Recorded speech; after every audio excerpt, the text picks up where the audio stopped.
त्रिकुटा पर्वत पर बसी माता रानी वैष्णो देवी।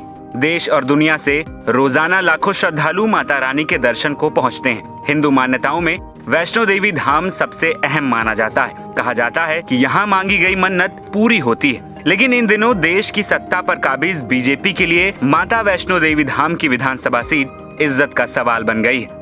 इन दिनों जम्मू कश्मीर में विधानसभा चुनाव हो रहे हैं। 2 चरणों के मतदान भी हो चुके हैं। बुधवार को दूसरे चरण के मतदान में 26 सीटों में शामिल वैष्णो देवी सीट पर भी वोट पड़े।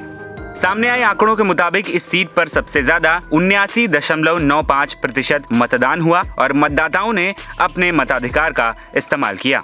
परिसीमन के बाद बनी इस सीट पर बीजेपी ने चुनाव से पहले पूरी ताकत झोंक दी थी, क्योंकि बीते लोकसभा चुनाव में बीजेपी ने 2 ऐसी सीटें गंवाई जिन्होंने पार्टी की साख पर दाग तो लगाया ही, विपक्षियों को तंज कसने का मौका भी दिया। जी हाँ, हम बात कर रहे हैं अयोध्या की फैजाबाद सीट और उत्तराखंड की बद्रीनाथ सीट की, जो बीजेपी ने बीते लोकसभा चुनाव में गंवा दी। माना जा रहा था कि इन दोनों सीटों पर बीजेपी एक तरफा जीत दर्ज करेगी, लेकिन ऐसा हो न सका। इन दोनों परिणामों से सीख लेते हुए बीजेपी ने वैष्णो देवी की विधानसभा सीट को जीतने के लिए पूरा जोर लगाया, ताकि अयोध्या या बद्रीनाथ सीट की तरह इस सीट पर भी वही हश्र ना हो। मतदान हो चुके हैं। प्रत्याशियों की किस्मत और मेहनत का फैसला ईवीएम में कैद है। लेकिन इससे पहले माहौल क्या कहता है? क्या बीजेपी ये सीट बचा पाएगी या फिर विपक्षी दांव मार जाएंगे? समझने की कोशिश करते हैं। 19 सितंबर को प्रधानमंत्री मोदी ने कटरा में करीब 2 किलोमीटर लंबा रोड शो किया था। पीएम मोदी ने कहा कि यहाँ यानी जम्मू कश्मीर में एक ऐसी सरकार की जरूरत है जो हमारी आस्था का सम्मान करे और हमारी संस्कृति को बढ़ावा दे। पीएम मोदी की वैष्णो देवी मंदिर को लेकर आस्था किसी से छिपी नहीं है। 2014 में जब उन्हें बीजेपी ने पीएम पद का उम्मीदवार घोषित किया तो उन्होंने लोकसभा अभियान की शुरुआत करने से पहले मंदिर में प्रार्थना की थी। इस बार महत्व दोगुना हो गया है, क्योंकि 2022 के परिसीमन के बाद अब श्री माता वैष्णो देवी विधानसभा सीट है जो रियासी और उधमपुर विधानसभा क्षेत्रों से अलग हो गई है। इस सीट का एनालिसिस करें तो माता वैष्णो देवी विधानसभा सीट के लिए सभी पार्टियों ने मिलाकर कुल 7 उम्मीदवार मैदान में उतारे हैं। यहाँ बीजेपी का मुकाबला आसान नहीं है। बीजेपी के लिए ये सीट निकालना मुश्किल लग रहा है। यहाँ बीजेपी कैंडिडेट बलदेव राज शर्मा, जो पहले रियासी विधानसभा क्षेत्र के विधायक थे, उनको बहुकोणीय मुकाबले का सामना करना पड़ा।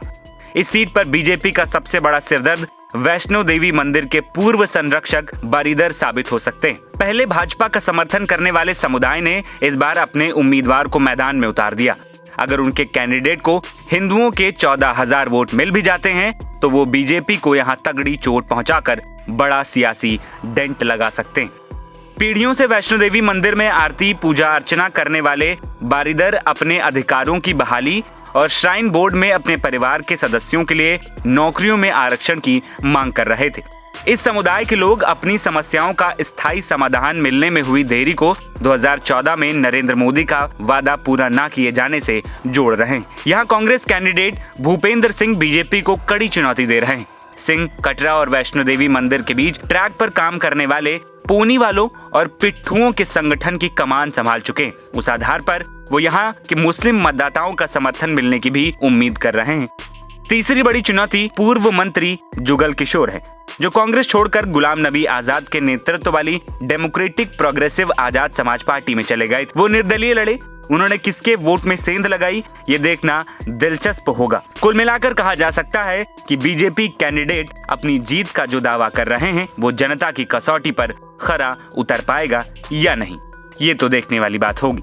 एनबीटी ऑनलाइन की रिपोर्ट।